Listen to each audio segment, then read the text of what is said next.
Hello everyone.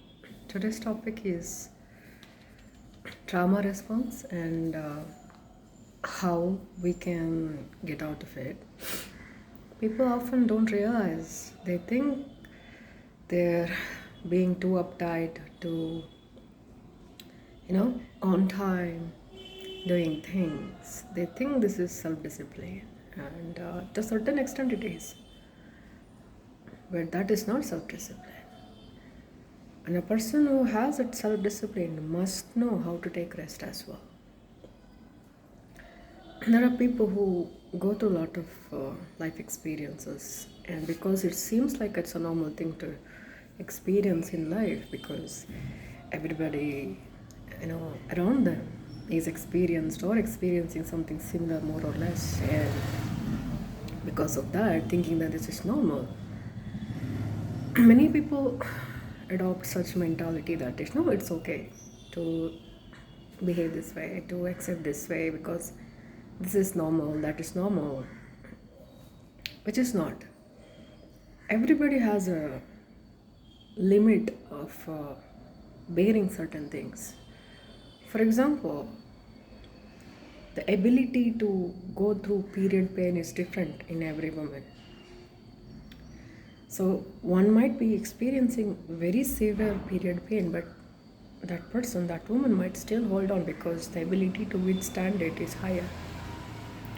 And someone else might be having lesser, but they may never be able to withstand it. Doesn't mean that this person is that, this person is not. Everybody's ability to experience thing is different. It can be different because of a lot of things, not just because of the gender. Even among the men it is same, doing a lot of things. So basically trauma response is something people do as a reaction of a childhood suffocation that they have experienced in their life. They had to live a life where they had to be consciously cautious about something, somebody, some experiences, a place, a memory, a person, a relationship, where they were never allowed to be themselves, where they had to please their elders, their adult guardians, to keep peace and safety in their life, to please them. So don't beat me, so notice me, love me, give me affection, and support me, those kind of things. Those children who went through such traumas in their lives when they were children, where they had to do a lot of things, even if there is no abuse. Imagine if there is a very responsible father and emotionally unavailable mother, just as simple as, other than this adult child or a younger child, there is nobody to make sure whether the door is closed when they are asleep at all. Means they're not concerned about it, and this kid is extremely conscious about whether the door is locked when they go to sleep every day or not. So it became a routine for this child to make sure every door is locked before go to the sleep. So usually what happens is the adults sleep later. So this child either has to wait until then, or it wakes up again to check to make sure the door is closed or not.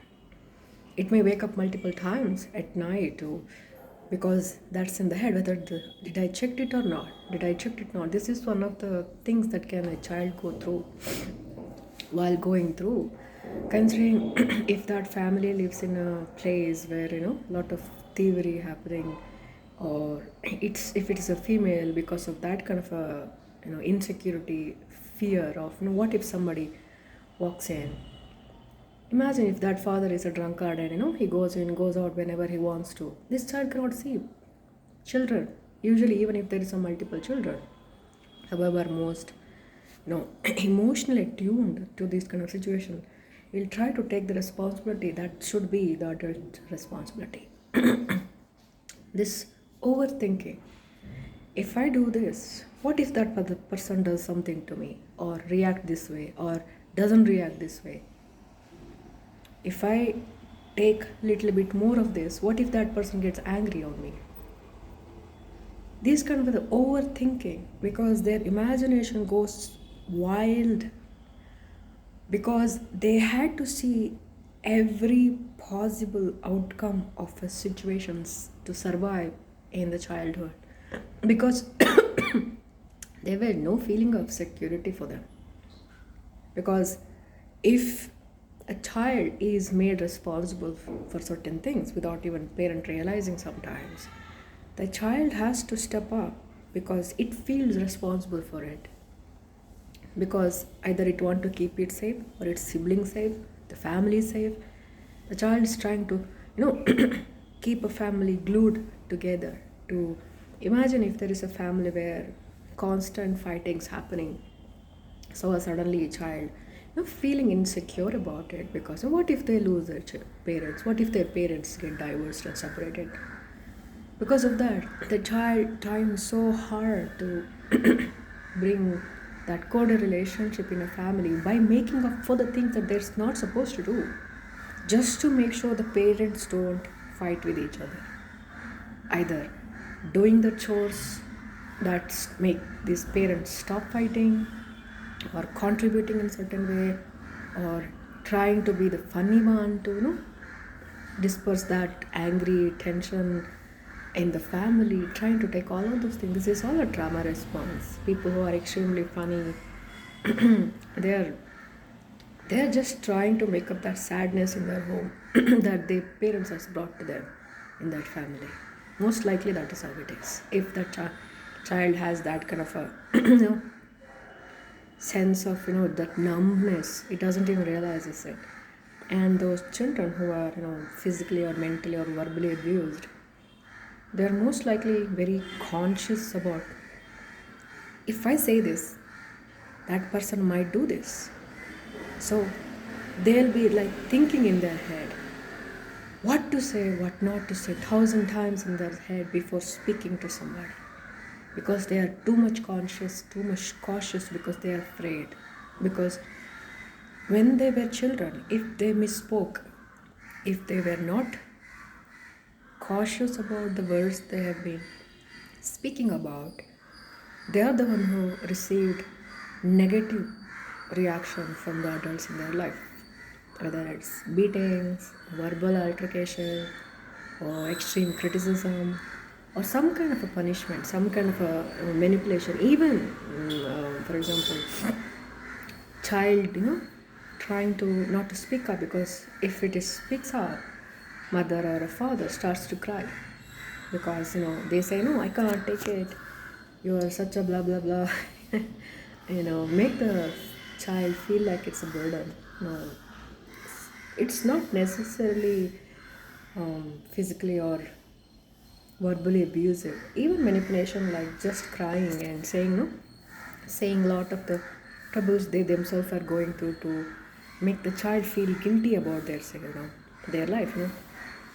Instead of sitting down and having a proper conversation with the child, what they're trying to do, these parents, trying to receive comfort from their children for the suffering that they are going through in life, for the suffering they have already gone through in their life, by trying to receive sympathy, compassion, empathy, and sacrifice from their children.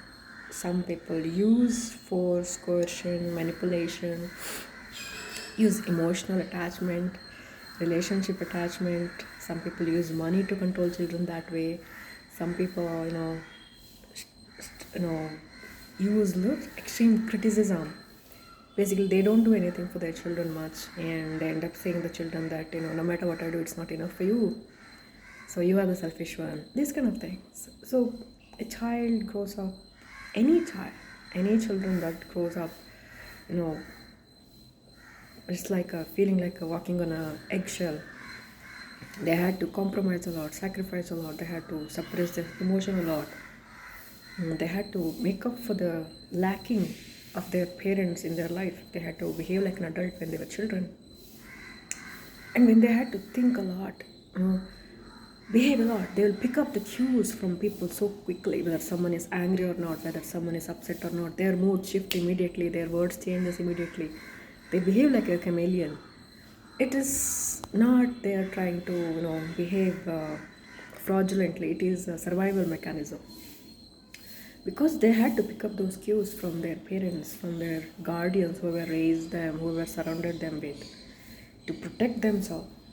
you know if someone is angry, they might start verbally abusing you or start beating you or punish you in certain way by withholding food, withholding sleep, or withholding, you know you cannot celebrate your birthday because of this kind of thing, or money. For example, only if you go to this school, or in this, if you take this subject, then only I'll provide you the financial situation support, those kind of thing. Parents do this to control their children. So these kids who go through this kind of a situation a lot, they don't know how to handle it when they were kids. So because of that, they start to take the cues from people surrounded by them and try to make up for the lackings their parents show them. There are a lot of people who seems very mild tempered, but they are very responsible towards their kids. They are not abusive, verbally, physically, or mentally. They are negligent towards their children, and it might not be intentional sometimes, but having a children is a responsibility of a parent. You have them, you should raise them. That is how it is supposed to be. More or less, everybody has to go through, or everybody is going through something. That is understandable, but it is never a child's fault. Whatever the parents is going through in life, whatever the parents has already gone through, it is never a child's fault. So when a parent doesn't realize that and tries to make the child the reason of their suffocation, child starts to behave in a different ways. Certain kids become aggressive, anger issues if they couldn't control it. People who are empathetic try to become very people pleasing, compromising, sacrificing, very soft hearted, kind spoken people who voluntarily understand people's emotions, keep overthinking what happens if I say this, what happens if I don't do this. They'll be like masters of manipulation. It is not to bring any negativity to others, it's just to protect themselves. That fear based, doubt based, and overthinking based expectations that they see in the future happening, that is the reason of the trauma that they experienced, because they expect the worst scenarios in their head, for whatever they're done, doing, said, because of their actions, because of their inaction, that they forget that we have an ability to manifest the things. The more you fear something might happen means it is like you're telling the universe, I'm expecting this to happen. And when somebody makes such a decision based on negativity, universe most likely respond if this person is strong enough to manifest that. That is why many times when people who always think negative and they think it happened because of that, it's better to relieve yourself from that kind of negative entanglements. And there are a lot of women who, even with their whole family, it continues in adulthood. It's not just one thing. For example, if somebody has a very strict schedule, like they have to wash their clothes on a daily basis, they have to clean their house on a daily basis. If they miss just for one day, it makes them feel like they've done something wrong. They feel so guilty if they doesn't washes their dishes, and if the so many dishes are there in the sink, they feel so guilty, like they have done something so wrong. For example, married women, many, not all, but those people who have a lot of trauma, even if they are going outside for a whole day, they probably will get up and clean the house and do almost all the chores or however much they can. before leaving the house, knowing that they're going to be spending the whole day outside, they might actually try to cook something and pack it as well, saying that it's going to be good, house cooked food is. That's not it. If everybody is participating in it, that is different. Even somebody gets up and directly has to go somewhere, they probably try to do something, let's clean the floor and do this and that. There are a lot of women who does that because they feel guilty for leaving the house uncleaned, because they were made to do certain things, so they expect that from themselves, that this is how it should be. So these kind of people who also judge others as lazy, because if somebody um, who doesn't want to wash clothes until it's completely empty, that is also not so nice. But looking at those kind of people, judging that they are lazy, it is same, it is just in a different spectrum. One is too stingy to be kind to themselves, one is extremely kind to themselves without having a little bit self-discipline for themselves. It's very essential to be kinder to yourself. That is what I wanted to say. The energy of the universe is unconditional away. So what does it take for you to be kinder to yourself is the question that everybody needs to ask themselves. Our brain changed. These people who went through these childhood traumas, they don't realize it because it's touted as family tradition, social culture behaviors. This is how it should be, gender roles and this and that. People feeling guilty for smallest of the things. It's like if they say no, they feel guilty for a lot of things, even if they know that they did the right thing for themselves. It is just because they were indoctrinated in very negative way to abandon themselves, to not to let them have that gentleness. Imagine if somebody walks into your life and starts to observe your every move and be very kind, very gentle, very soft spoken. No matter what you do, they wouldn't stop you, but they will tell you, this is good for you, this is bad for you. But it's very softly pushed in, not forced, not coerced, not manipulated, not criticized way, but convincing way, like somebody who's an adult, emotionally mature person will do. But they will still be there for you, support even if you fail, even if you fall, even if you fall apart. They will be there for you, and no matter what, they will never judge you. So kind and gentle and warm and supportive, and no matter what it is, it feels like a safe place to be with that person. Imagine if somebody was there in your life. It must feel nice, isn't it? We can be that for ourselves. That is our responsibility to be that. Whether we have somebody like that in our life or not, it is our responsibility to be there for us and to come out of that. People who have OCDs, it's because of this kind of experience in their life, because they are too much into it, because they are afraid. If it's not, it is something like that, something this happened, something that might happen. It is all fear-based thoughts, overthinking. If they say something, it may escalate. Then what I'm gonna do? So what? It's better to let go of people who doesn't actually suits in our life.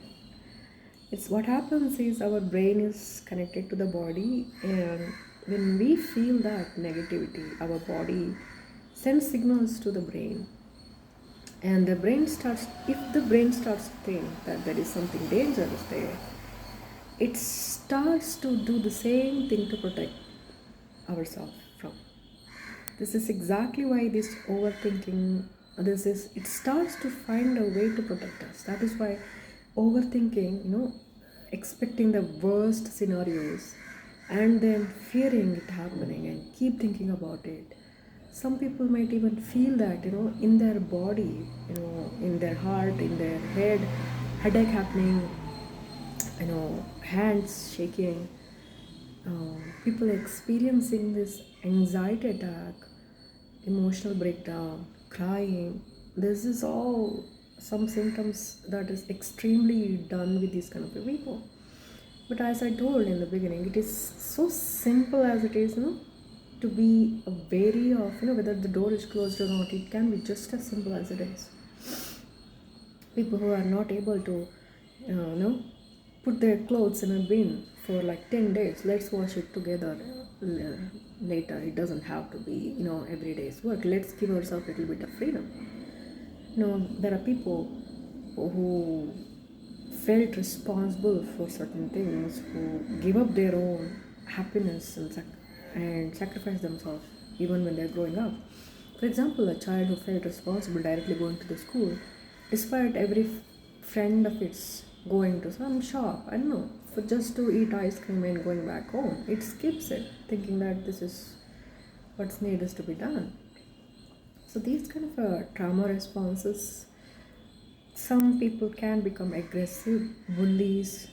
Some people can become very selfish because they think there is no one is going to be there for them, so they have to be there for them. It's okay to be that, but when it comes to the point of cruelly selfish, that is very different.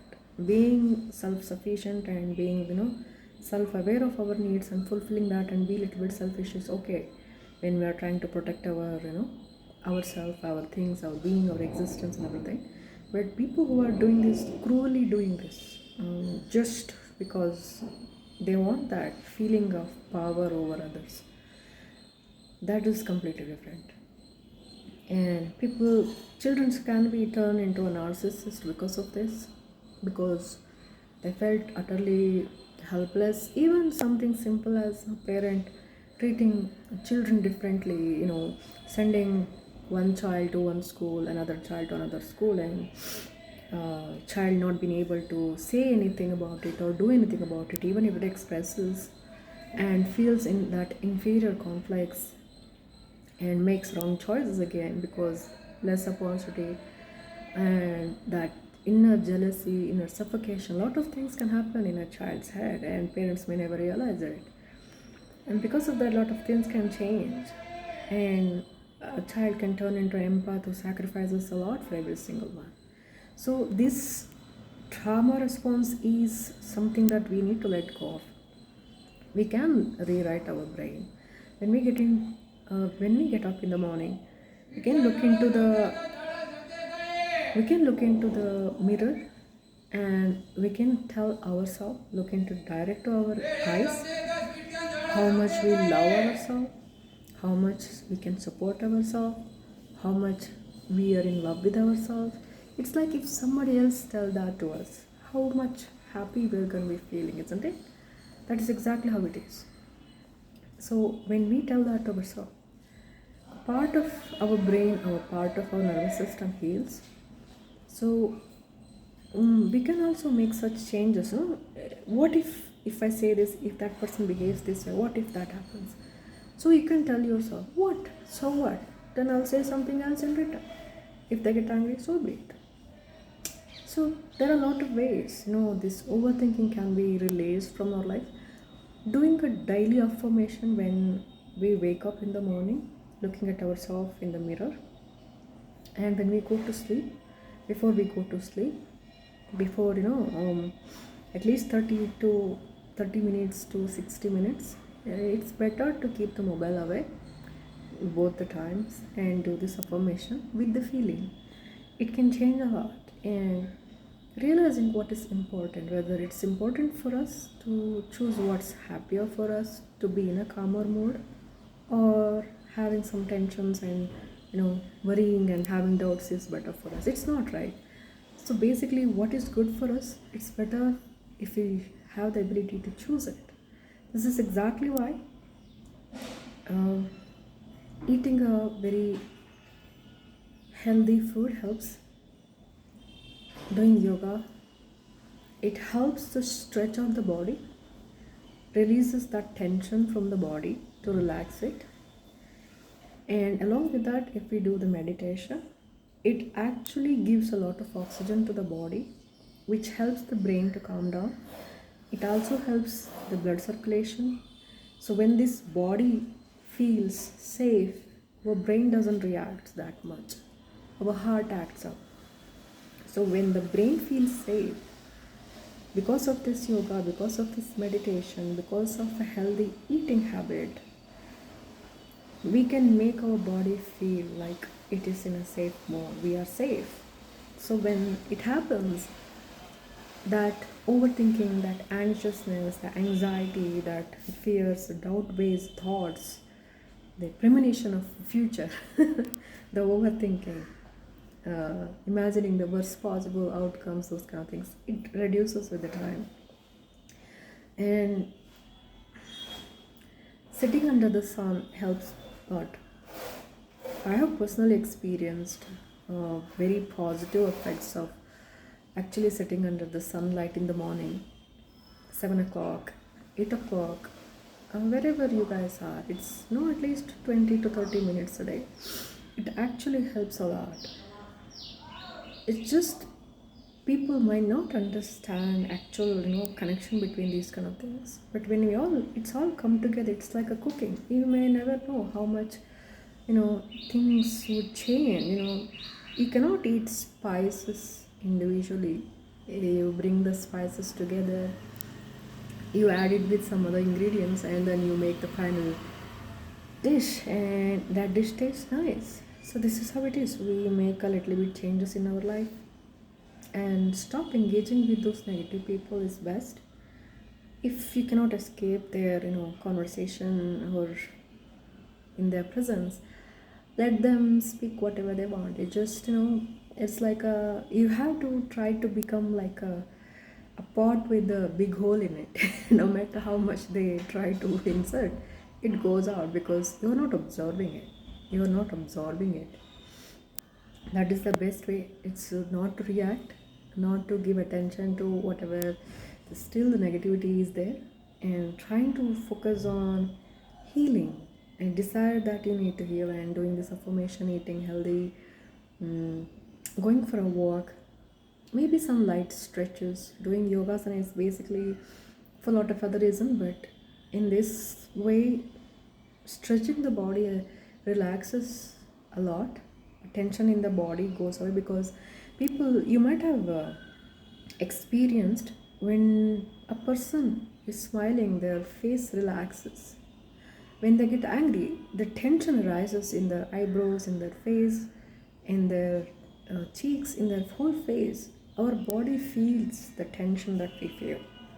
So that tension staying in the body stiffens the body. So when we do that stretch, when we do that yoga, it is like if you have a cotton pillow, you would know a cotton pillow gets very hard with the time unless you find somebody to relax it. The sunlight helps, and if you're in a smaller place, there'll be people roaming around who actually do this work. Those people know, they will understand. If you don't understand, that's fine. It's just that our body should be feel like a cotton, very light. Doing that yoga, that stretching our body, it actually activates a lot, and it cleanses the body. And taking deep breath, doing these pranayamas helps blood circulation, helps a lot of oxygen being involved in our body. It's good for us. It calms down our heart. It's meditation actually is like we are observing our own breath. It means instead of seeking outside, we are absorbing it inside, going inside, inwards. So that actually focuses in a peaceful manner. We can help our focus to not to be distracted by every single thing. Imagine if you're sitting in a bus stand or something like that. If you keep looking at every vehicle, you have to keep looking at every single thing. There are 1,000 people are walking by. There are many vehicles are running around. If somebody really want to focus, they can really focus on whatever they want to. They don't have to observe it. Meditation is something like that. It's like focusing inwards. Doing all of those things really helps a lot. If you are somebody who has this issue of overthinking, it's Not overthinking, it's because of the fear that you still hold on in your subconscious level. It's a trauma response to see, imagine, expect, assume every worst experiences that could possibly manifest, negative outcomes. It's because there are a lot of negativity still is taking a huge place in the subconscious. So you can Google it, how to remove negativity from the subconscious. There are a lot of things can be done. First is this, it's called mirror work. Looking at the mirror and saying good things to about yourself and forgiving yourself, and doing a lot of affirmations in the morning and the evening, and sunlight. I would suggest these kind of things because a lot of people might not have that things to do this and what this, but the things that I'm suggesting anybody can do.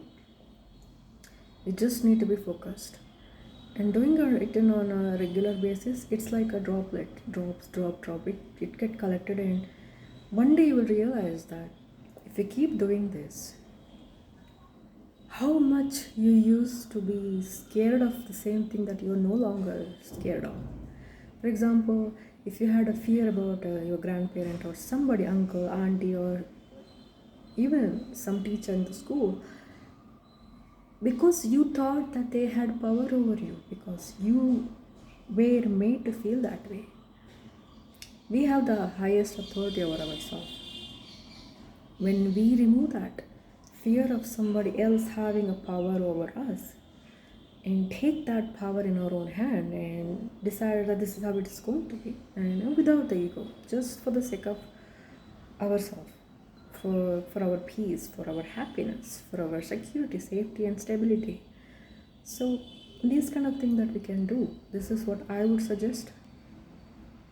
And one more important thing that I must add, that whatever we consume through especially social media while having a conversation, it also is very important. So not to take in any negative narrations of the life. Like if somebody says life is like that, life is that way, this is how relationship will be, we must resist that. That is their opinion. We should not let that kind of thing sit in our subconscious level. We should reject that. It's better to do that. So trying to do those kind of things and not to let those negativity come in is the best way to reject them as well. Whatever we consume becomes a part of our life. It's like, imagine if you're in a class, your first day of a class where everyone is a new student. You wouldn't be friends with everybody. You would be friends with somebody who's kind to you, gentle to you, good to you, who you feel like you have a connection, positive connection with, right? Yes, we do that without even realizing it. But when we come to life, doing the same thing is better. Same thing. It is the same mechanism. It's just noticing this is good for me, noticing that this is not good for me, and keeping that, whether it's a person, a thought, a conversation, a place, an experience, a memory, anything, removing that from our life in a way that's possible for us to manage it. It's the best way going ahead. So yeah, healing ourselves from the trauma is very essential to receive that peacefulness, to come out of the trauma response that we have. Maybe I'll make another video another time. This is all I can do for today.